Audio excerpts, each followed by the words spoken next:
well. So I'm Jenny Kordick. I'm Executive Director of Maine Outdoor Brands, which is an alliance of all of the product, service, and retail companies in the state of Maine. So we have about 150 members. We do have a job board on our website, so you can go and check that out and see who's hiring. Yeah, just have our panel introduce themselves and maybe just say like your name, who you work for, and kind of like brief background. Yeah. So I'm Amanda Hatley. I'm the owner and director of She Summits Co. We're a mission-based, female-oriented adventure travel company based here out of Bangor. And we specialize in summer camps for like high schoolers and below. And I graduated from Boise State with BBA in supply chain management in 2011, and came to be an entrepreneur in a very circumferential way. It's a really long story, so I'll share as we go, but yeah. I'm Eddie Flaherty. I'm a senior email marketing analyst at LLB. I've been with B now for 8 years. Right out of college, I went to school up in Farmington, their outdoor business administration degree with a minor in coaching, and started driving the bootmobile right out of college. And so traveled the country for a few years and ended up transitioning into managing the program, which includes now 3 bootmobiles, an entire mobile selling operation, which I believe came to Orono this past fall. After kind of going through that, the last year I pivoted over to email marketing. So a little bit more kind of into the core of LLB and business, and a little more, work on the computer than outdoors, which has been a different, unique transition. But yeah, that's what I know. Cool. Sam Peters. I'm the creative director at Hyperlite Mountain Gear down in Biddeford. Been there 7 years, but also went to UMF and graduated in 2006.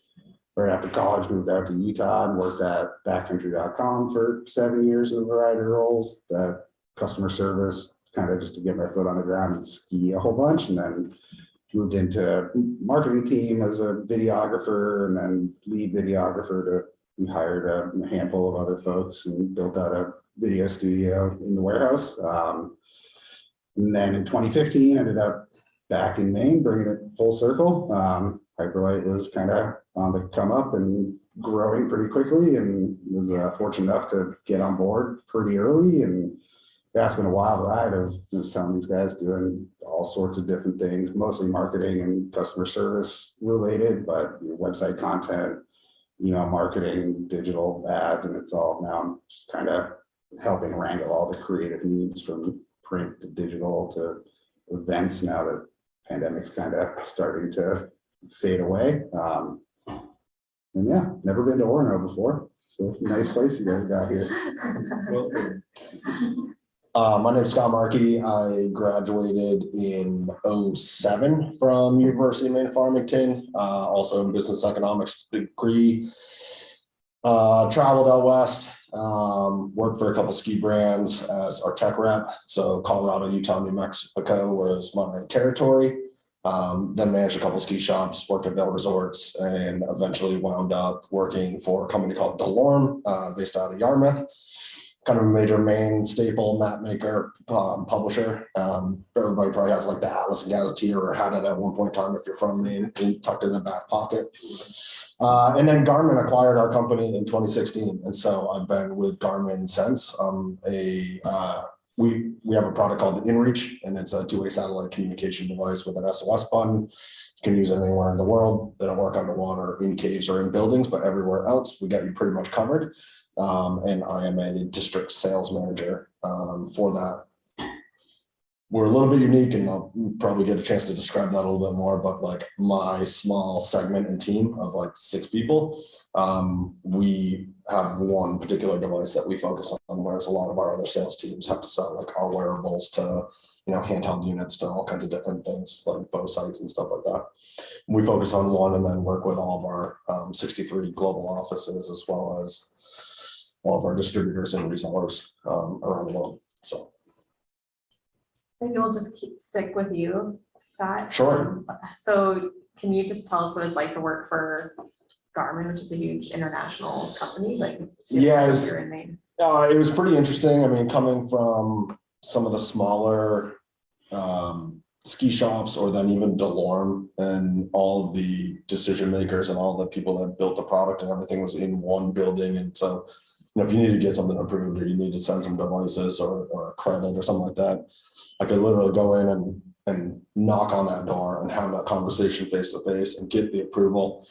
And then it almost seemed like overnight in 2016, we became a part of what is now a 14,000 person company, fully global, trying to manage different time zones. And a lot of the decision makers are in multiple different time zones. Or Olathe, Kansas, it's like a suburb of Kansas City, is our corporate office in the US. So a lot of times it's them, transitioning to that kind of Teams call or Zoom call early on. And for somebody that's typically personable and loves the face-to-face interaction, it's really hard to kind of sometimes switch and get your point across, and all of a sudden you're doing everything remotely. And some of those really tough conversations, it took a little bit to kind of figure out, okay, like I need to approach this differently, because what I might say on a call, they're not reading those mannerisms, or they're not, feeding off that energy. It's been really interesting. I mean, as different global events and things like COVID affecting the entire world, like where, I'm having daily conference calls with Germany, the UK, Australia, New Zealand, working a couple different relationships in Vietnam, and more recently Russia. That one's on hold. But yeah, it's definitely interesting. I've traveled quite a bit for them and gone to some distributor conferences where we'll bring in all of our distributors for an entire region and then present to them. And then we sit down with every single country or every distributor of that country and then hear kind of their needs. And so learning those individual cultures or those individual needs of that distributor has been super interesting and eye-opening for somebody that was like born and raised in Maine, which I feel is somewhat sheltered comparatively. But Nice. And Sam, you had like you kind of have the opposite scenario where you were one of the first employees at Hyperlite, so have been with the company as they've grown. Yeah.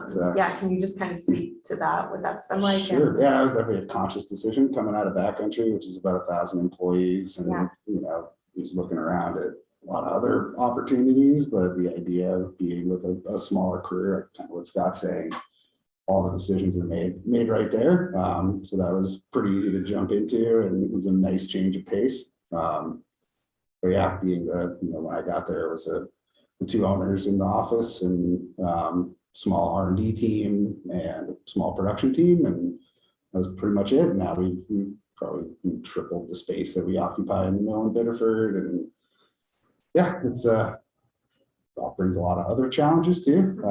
Things can happen quickly. We're very, having at that point we were making everything in-house, so being able to adjust product specs or change the product kind of on the fly. A little less so now that we've outsourced to Mexico, but that's been an interesting change as well, just to now kind of bring it back to now we do have a facility in Mexico that we've got to communicate with and make plans with. So yeah, it's been kind of all over the place, but in a good way. Yeah, nice. And then you have been at LB your entire career and have had multiple roles. Can you just speak to that, like sort of internal career trajectory, I guess, and any advice or thoughts on just staying within the company and moving around? Yeah. I think I was very fortunate where I hopped in the bootmobile and basically traveled the country. So I kind of, had I not done that, I would have had the urge to go west, to get out of Maine, but really traveled all around. I've basically been to, we have over 50 retail stores in the US. So I've been to pretty much all of them, had different events across the whole country, basically from Maine to Utah. So I was very fortunate to see our customer base across the whole country and not necessarily have a myopic view of what LL Bean is in Maine. Because I'm sure if you guys are from here, you've been to the Freeport store, right? You've taken a selfie with the giant boot out front. That store is 250,000 square feet. Our other retail locations are anywhere from 10 to 20. So completely different brand experience. And then on the flip side of just like staying at LL Bean, I really like thoroughly respect the brand. And so that's kept me there, but I've also been able to accelerate, within the company, going from driving the boot to coordinating the boot to then managing the boot team, and then managing kind of basically a $3 million experiential marketing budget. And then once I hit that point, I was looking to make another pivot to really like get to the point where I can, be higher up in the company. And so transition to email marketing. And, I think a lot of people, these days, like I know millennials kind of get tagged with like, oh, you go to a place and you leave, and kind of the opposite of that. But I will say it's because I've been fortunate to have those growth opportunities within LL Bean. And, ideally it would be great if I'm there for 40 years, and that's my plan. But, LL Bean is a 108-year-old company. Things move slow. I think they move slow in the right way most of the time. But it is definitely a challenge. And, as you guys enter the workforce, you do have to weigh the balancing act of like, I was basically managing a $3 million marketing budget, and I was a planner versus going somewhere and being, a manager, a director of marketing. And whether you're chasing the title or the actual experiences, I think it's a big piece. So just think about it. Yeah, that's interesting.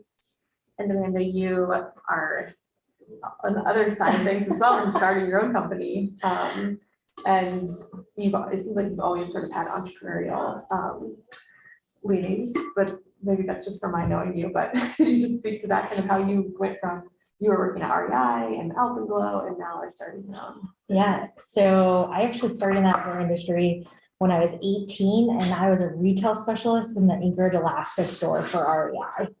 And I worked for REI for 11 years. And I actually went and I got my degree in supply chain management because I wanted a specific job at corporate REI in Seattle. And 3 days before I graduated, I got offered a temporary position there, moved to Seattle, and then got offered a permanent position there and working on a buying team for travel and packs, which is what I had always wanted to do, and why I went to school to get that was to work on that buying team. And then a year into it, I realized that it was not what I wanted to do. I did not want to be looking at spreadsheets all the time. I did not want to be in meetings, 8 hours a day sometimes with buyers, especially when companies like these guys were bringing in stuff for people to buy. And so I moved across the country. I went from Seattle, Washington to North Carolina. Still working for REI, and went back into the retail side of things and thought, okay, you know what, I love this company. I love what they're doing. I think this is where I really want to see myself being. And I went into store management. And then my husband got offered a job here at UMaine.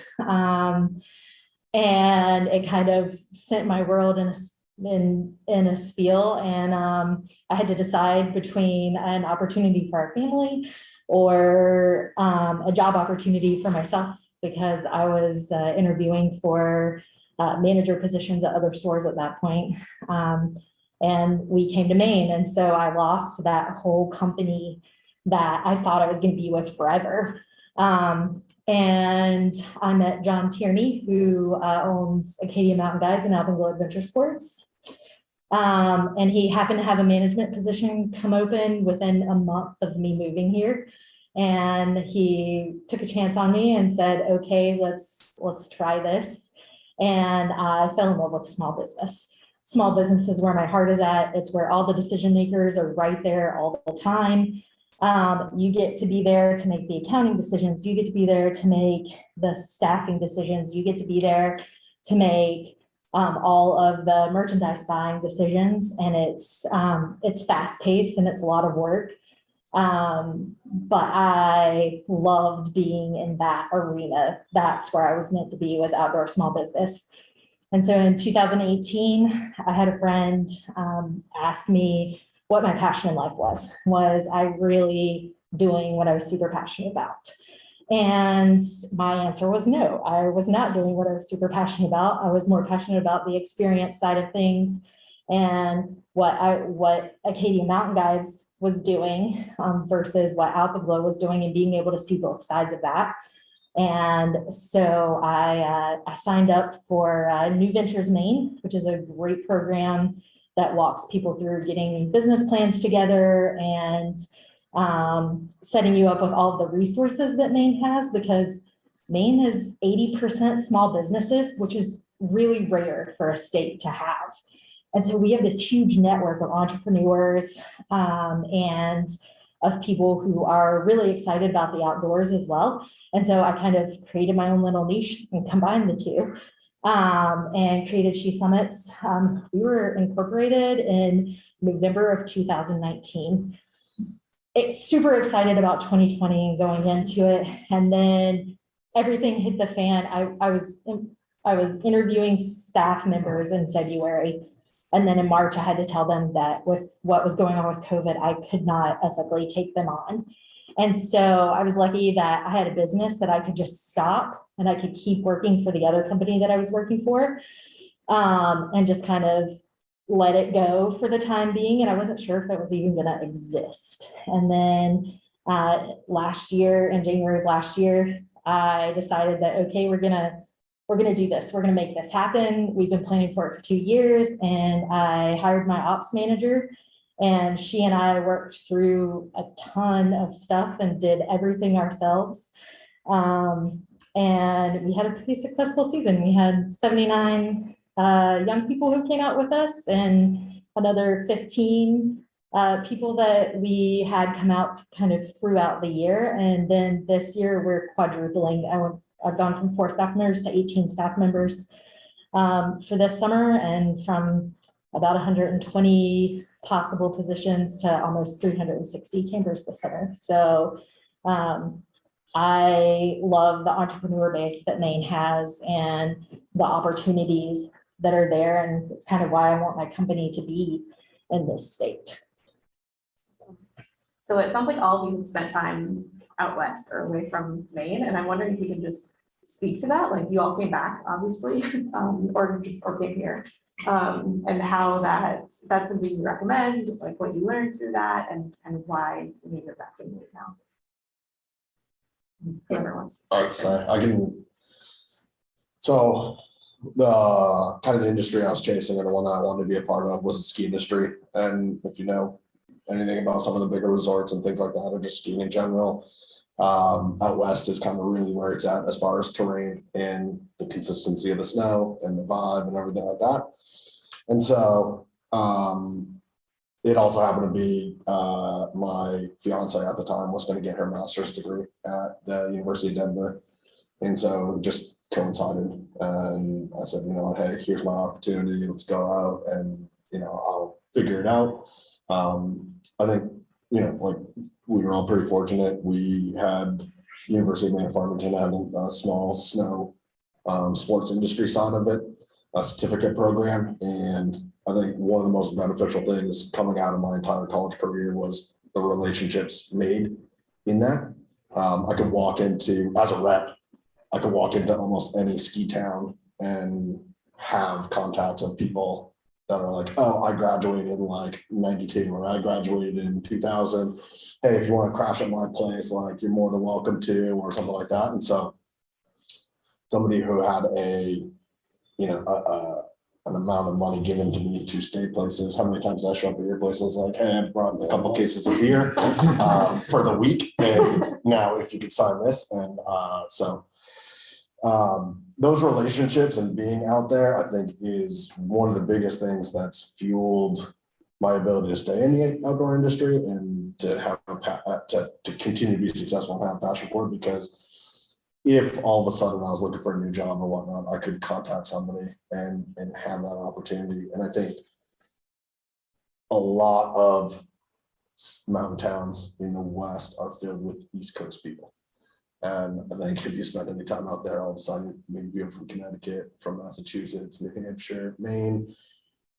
As far as the terrain and the atmosphere, I loved living in Colorado and skiing in Utah and New Mexico. Absolutely adored it. I'd say our biggest decisions for coming back, Colorado started to become almost like as busy as California. And, you know, I'm spending all my time on the windshield. I-70 is notorious for shutting down for an entire day or 2 days. I've spent an entire day that I was supposed to be riding in Vail, sitting on the side of the highway and being bumper to bumper, trying nowhere to go. And, you know, just like, okay, this is my day. And eventually they clear whatever it is and you go on. They have a ton of open space, but it's open to everybody. And all of a sudden, you know, parks and things like that are getting crowded. And at the time we were having a family and just decided, you know, maybe a slower pace of life in Maine and, you know, our ability to kind of just go out and recreate in our backyard seems to be almost a better option at the time.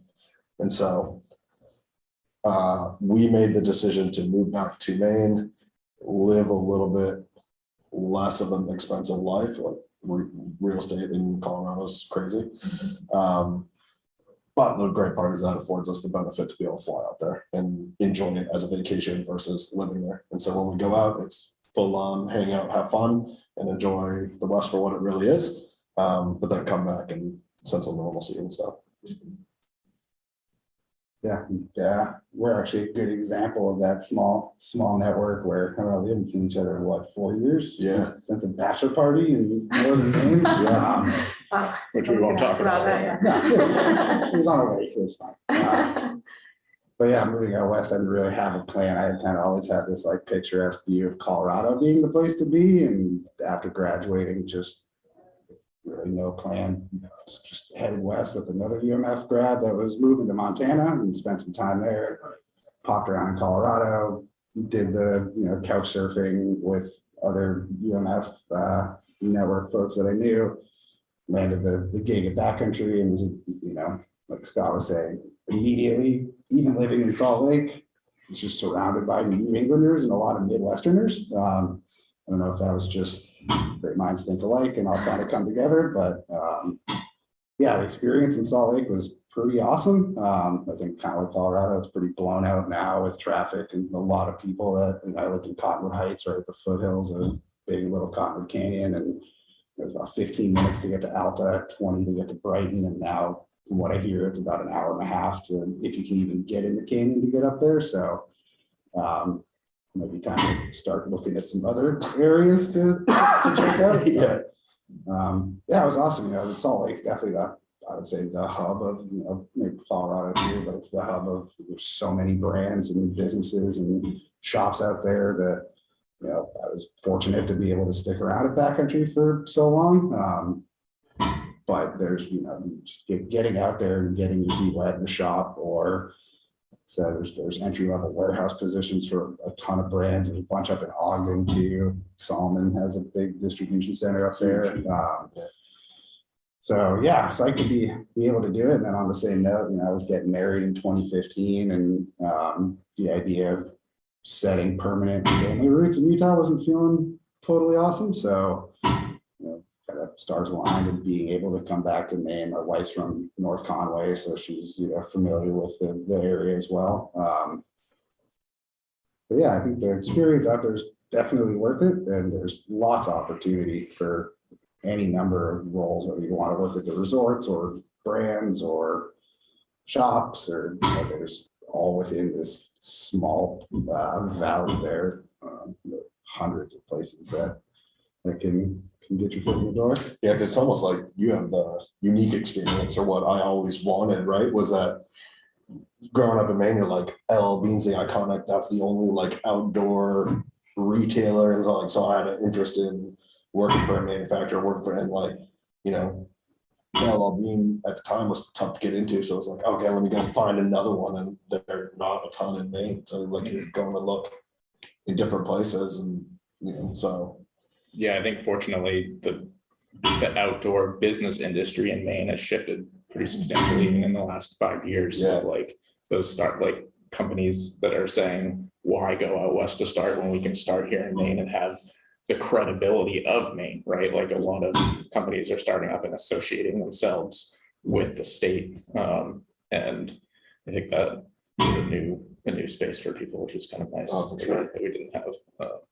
And I had the opportunity to travel for 2 to 3 years and see those places, like kind of scratch that itch of like getting out. But I do think that just, if you're from Maine and you've only been in Maine, like it's so important just to see some other parts of the country, and just even from a kind of socioeconomic standpoint, like seeing how people like in different parts of the country, people act differently. It's important to understand like, there's such an array of like culture just within the US that it's important. And I was really fortunate to get that and have that understanding. So now when I go back and we're talking about, the customer at LL Bean, I don't have that myopic view of like that couple that lives on Falmouth Forsyth that buys chinos from us, right? Like I have that family from Cleveland, Ohio, that buys our backpacks and just learned about our new 850 jacket, and they've shared their story of the one time they came to Maine. But I think that was the biggest piece for me, is like when I was able to get out of the state, just learning more about the people, and the more you understand how people work, the better marketer you are, versus trying to think you're marketing just to Mainers. Did you get called out as being from New England when you were out there? That would happen to me regularly. Well, I was driving a giant boot most of the time, so there was kind of a nice connection there. But it was interesting, right? You guys talk about that connection. Like I would either get the 7 degrees of who you know from Maine, and then also those stories about coming to Maine. They're the first time they walked in the LL Bean store, and like really allowed me to truly appreciate the brand too, and understand that it's like it is a business, but at the same time, it's we're the business of creating and enabling outdoor access through our products and stuff. So I think that I will quadruple what they've all said, and that getting outside of where you were born and raised is essential. Especially if you're going to be in the outdoor industry, because there's so many spaces and so many places that you can travel to, and it gives you a really good idea of what the outdoor industry looks like in general. So I was born and raised in North Carolina, and then went to Alaska after I graduated high school. And then we lived in Alaska, lived in Boise, Idaho.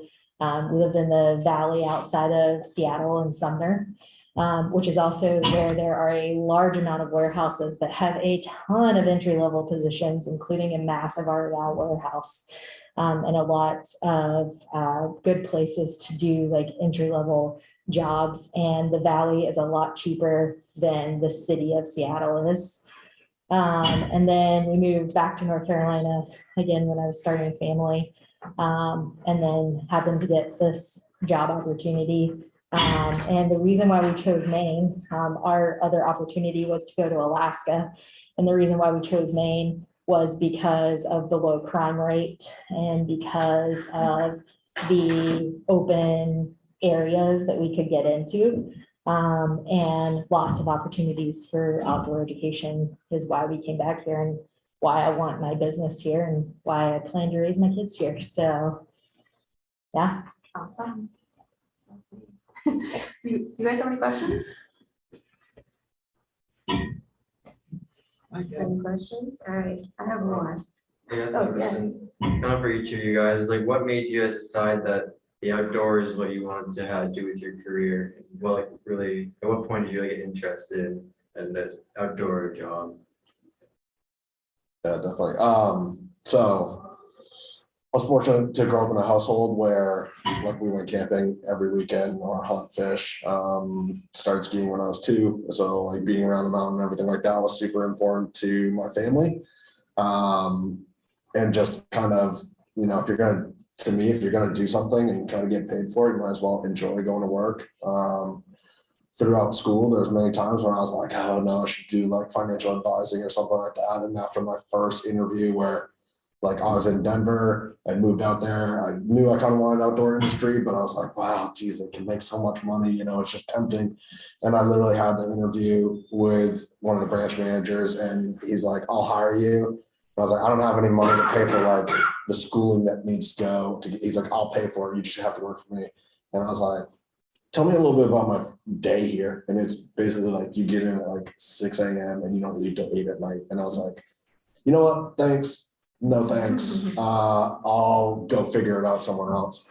But yeah, just kind of growing up with the outdoor in mind. And then when you start meeting, if those are some of your passions deep down or your hobbies, and you start meeting like-minded people of that same kind of caliber, all of a sudden, this really cool, unique kind of life or experiences start to unfold. I'm in a very, what would be considered a corporate role with a very large company, but we're still talking every single day to people that use our products in an outdoor environment. And so it's still that same story. Like I can get on the phone with somebody and they're in Alaska and they're like, I just did a heli skiing trip. They had your device. It was so cool. Like, or like we're sharing those kind of stories and those past experiences. And at the end of the day, it still feels fun. You know what I mean? I think that was my biggest thing is I wanted to pursue something that I felt was fun and I wanted to wake up and be like, all right, like I'm excited to go to work or I'm not as bummed out to go to work. I'll be like, I keep asking my parents, like, I'm interested in start a trust fund for me and I could just live off that. Like, that's so nice, mom and dad, but no. So unfortunately I had to work, but I wanted to do something fun and like with that history, I figured I'm chasing the outdoor industry. Yeah, I got in it pretty young. My first job was one of my first jobs was teaching skiing when I was 14 at Attitash. I was fortunate enough to be able to spend weekends up there all through high school and kind of got the itch there. I've been skiing there since I was about 10, and then working there was awesome. Took a part-time gig at a ski shop in southern New Hampshire. I grew up in Massachusetts, so right in Nashua, there's a killer ski shop that worked there for kind of early season, helping get people set up with ski leases for the year, kids, people shopping for gear. This was all when kind of freestyle skiing was kind of coming around too, and I was pretty into that at the time before my knees fell apart. So that was a pretty good way to get into it pretty early, and then a lot of friends and family that worked around the Mount Washington Valley at the resorts there, and being able to see actually my now father-in-law was the GM at Attitash at the time when I was skiing there. And so I've seen a lot of the kind of back end side of the resort life as well. So from there, going to Farmington, worked at, there's a big emphasis on coaching. When I was there, I really wasn't that into at that point. So got into some, ski demos, kind of doing the tech rep thing a little bit one year. Did a lot of filming, and kind of that's when my knees fell apart thing, and picked up a camera and started doing a lot of shooting, getting into the more content side of things before YouTube was even, might have been in its infancy at the time, but Yeah, so just cat videos. So starting early, I think kind of put me on that trajectory of I've never even considered a CPA job if I could. Oh, good God, that sounds terrible. But that's me. I'm not a big sit down and stare at spreadsheets all day. It's not my bag. So I think just start as early as you can, find something, and luckily skiing was the thing for me. But after looking at backcountry camping, backpacking, I'm not a big climber, but I see why people are so into it. That kind of opened my eyes to how big that world is. And then with the pandemic and everything going on, everybody's going outside. So it's feeling like a pretty good industry to be in for the long term. Yeah, so I grew up about 2 hours east of here, in the Calais area. So I'm very isolated, where you basically play basketball or go outdoors. I was fortunate where I was tall enough to play basketball and had family to enable me to get outside and hunt, fish. I didn't actually pick up skiing until I went to Farmington. But, really just always had a passion for it. And when I was in college, thought that my path would be to kind of get out and show people the outdoors. So I'm a registered Maine guide for fishing, recreation, and whitewater rafting, and had planned on that being kind of my career path. I interned at the New England Outdoor Center up in Millinocket, which is just a phenomenal place, and there's just endless outdoor opportunities. So I think it's important, obviously, to find your passion, what you like in the outdoors. I will say, after kind of moving away from events and into kind of more traditional marketing, a little more time on the laptop and Excel spreadsheets and databases, like there are opportunities if you end up being passionate, right? If you want to spend time doing things on the computer, to chase that in the outdoor industry. Obviously, e-com is just completely booming right now. And, even if you're a financial accountant, you could be a financial accountant for LL Bean, right? And you feel really passionate that the work you're doing is for that purpose. So just something to keep in mind, where even if you're not looking at like directly doing things in the outdoors, there are opportunities there. And, I've talked to other brands, right? And it's easy for me to take my experiences at LL Bean and go to another outdoor brand because of that synergy versus me going as an email analyst to a health insurance company, right? There's just a nice culture there and a nice kind of common ground. So. Yeah, no, you bring up a good point though. I mean, so our office in Yarmouth right now has turned into kind of more of an engineering facility. Like my sales of 7 people is like the only salespeople in that office. The rest of it is spread out around. But I think we have right now 37 open positions for engineers and developers.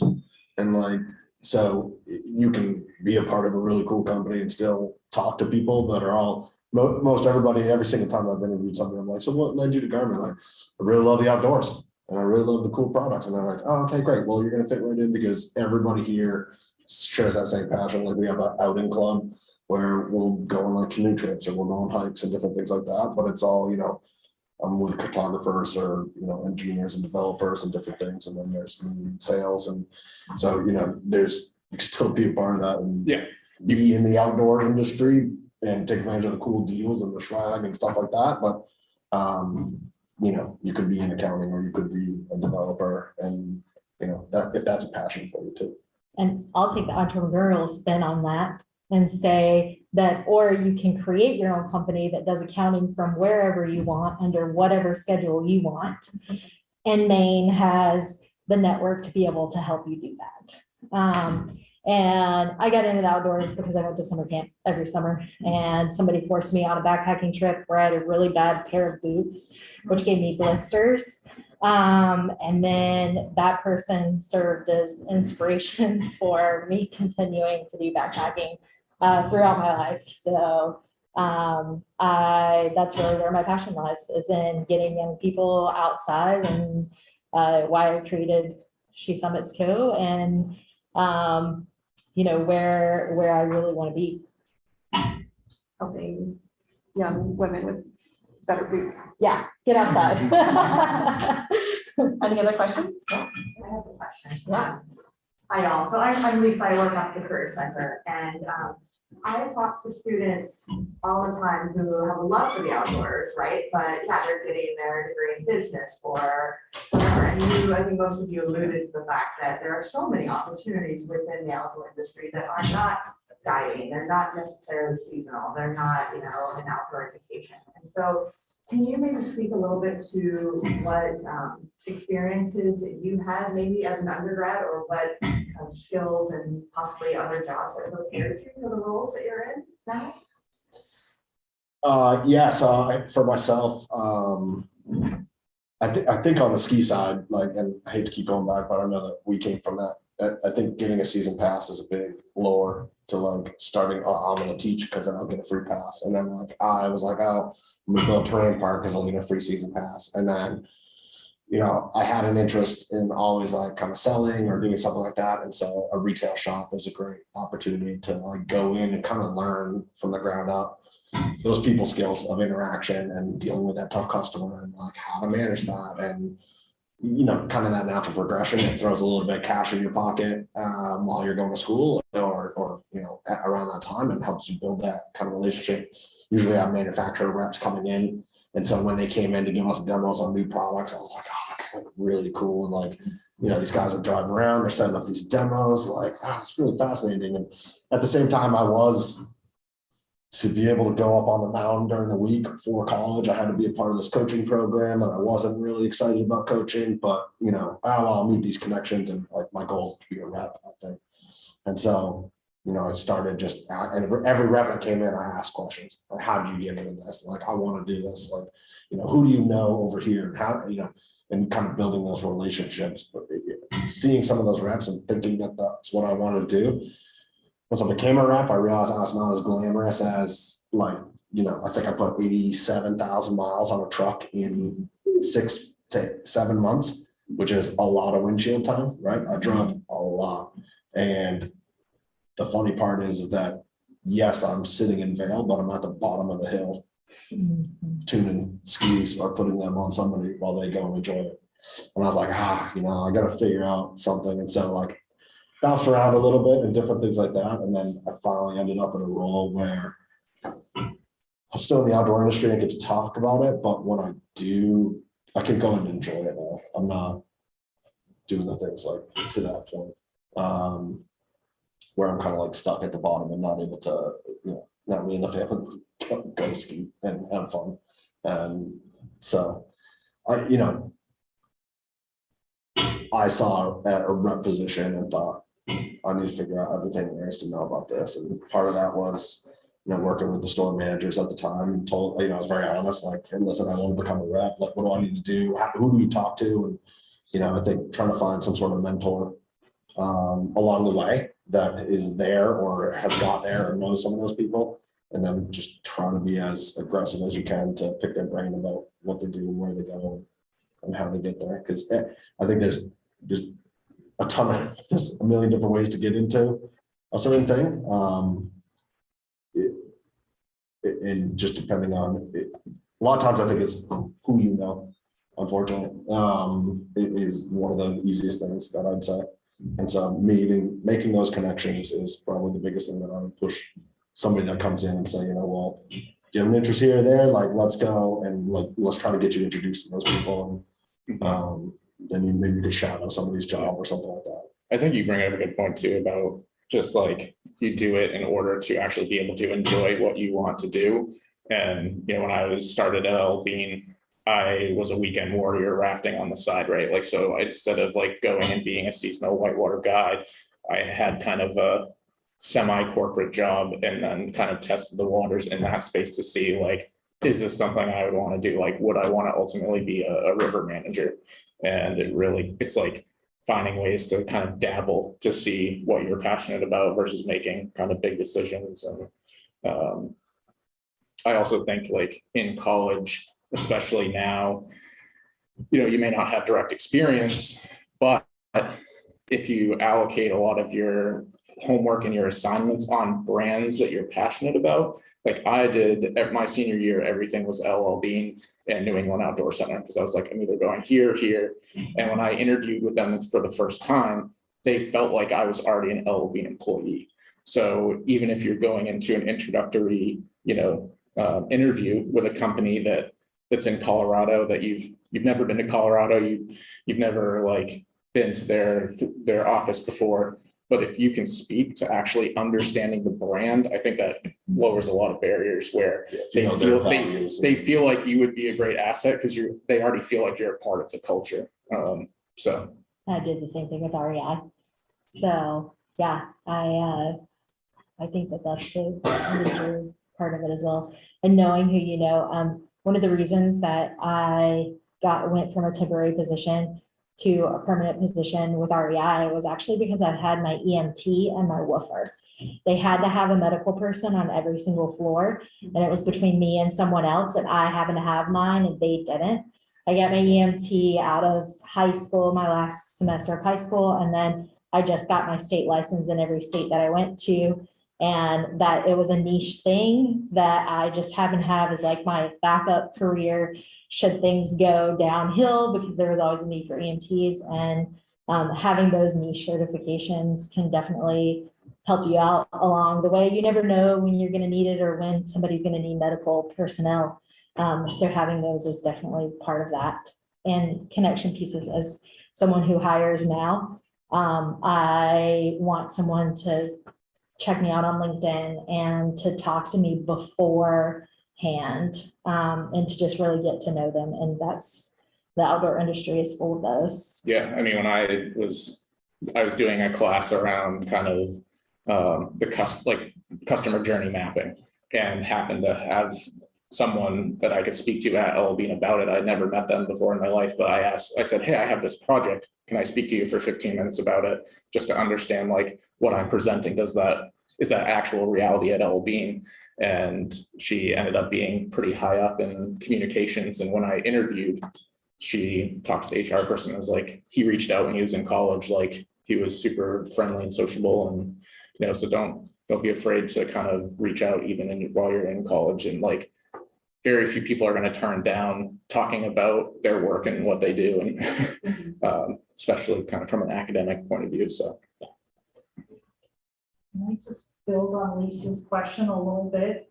So, like you just mentioned HR and LLB, communications and LLB, you talked about engineers and airmen. So what are some of the positions or some of the departments?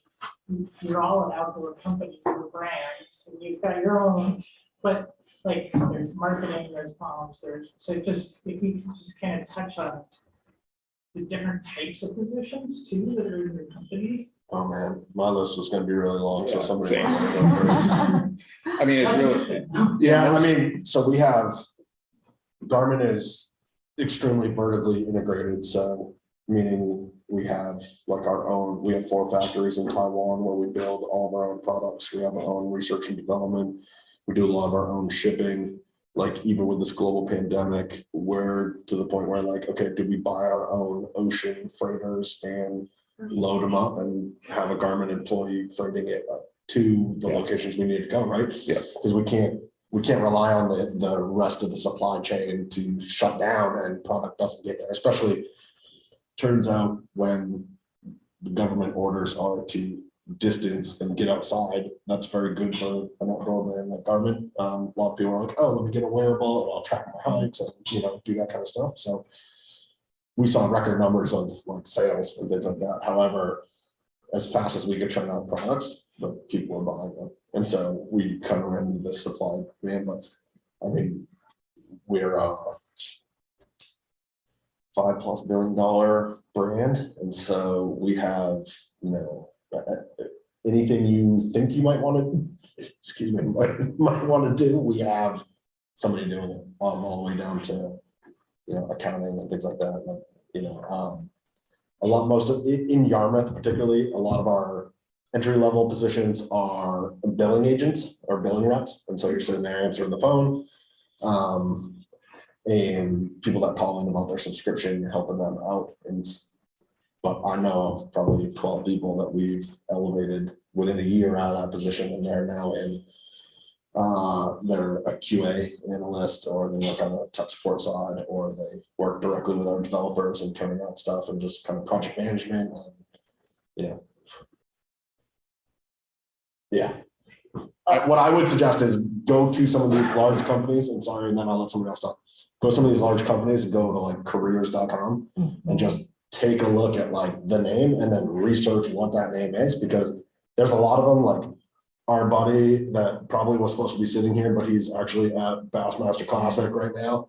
He works for Old Town and he's a brand evangelist. And I was like, I don't even know what do you do? And if you look at his Instagram, it's like he just hangs out all the time. But like his whole role is like going out and supporting and promoting this brand and making sure that when people see the brand, that they know exactly what it is and what it's about. And so I would have skipped past that a million times, but it looks like a pretty cool role and everything like that. And, so I would say do that research and kind of take a look at those roles on any of these. You know, I like this mission statement of this company, or I like what they stand behind, or I like their views on social things. Let me see what they have offering and then dig down through that. And sometimes all it takes is one step in the door and someone getting to know you and working as a customer service person for 6 weeks. And then there's a position that comes open that's only open to internal candidates. And that position never sees job boards ever. And you have a first step into it because you are now an internal candidate. Because we love nothing more than to promote from within. Yeah. Right, and so, I can't tell you how many times like somebody will like apply and we're like, oh, you've been here for 3 months, we already know your work ethic and how you are and stuff like that, you're much safer than just getting somebody off the street, you know. That was my approach at backcountry for sure, just to get a gig at the CS department and kind of knowing that they did a lot of internal hiring as well. And then, you know, the marketing gig came up as an HR request to shoot some kind of internal videos for different departments. And then that just kind of escalated there. But there's also the seasonality part of it too, where there's so many seasonal jobs that you can kind of get your foot in just if you want to try something out. Like backcountry, when I started, there was, I think, 500 full-time year-round employees, but every Q4 they hired, you know, they would triple the staff in the call center, they would triple the staff in the warehouse, just knowing that that holiday period's coming up. So they're going to need a ton of people. Did 7 years of seasonal LLB. Yeah. Just in the warehouse. And I think what's interesting with that too, like if you are looking at these companies, even if you are seasonal, right, you have direct access to a ton of information and you can be incredibly proactive and learn about the business, you know, even if you're not specifically doing it, like you can do it on your own time, you can understand kind of the intricacies. And, you know, I started seasonal, I took a huge risk and said, I turned down a full-time gig and they said, you can hop in the boot. We don't know how long it's going to last. And I kind of bet on myself. And, you know, and then as I started to move into hiring people that were going to become bootmobile drivers, we hired both internal and external, but a lot of our internal hires were people that were store reps, CS reps, and they were the squeaky wheels, right? Like I had a few people that took like single day boot trips just to like try it out. And they ended up job shadowing's a big Yeah. thing. So if you get in, you can be like, but you gotta be upfront with that manager or whoever. Be like, I don't know if I want this job, but I think I want this job. Can I like shadow them for a day and see what they do? And you might get there and be like, this isn't for me. No. And you also need to work your tail off, right? Like you can get into a company and say, you know, within 2 weeks, oh, I really want to try this. Like those folks are going to get opportunities that work hard. And I think I've seen a lot in hiring and working with employees, like there are people that say the right things, but unless they're like taking action and they're like, oh, I want to grow my career. But unless I actually see tangible things that are like, wow, that person is really trying to grow the career versus just giving us a soundbite. I just think it's really important. Like work ethic has not gone away. And I think it's even more important now than ever. Thank you, guys. This is really great.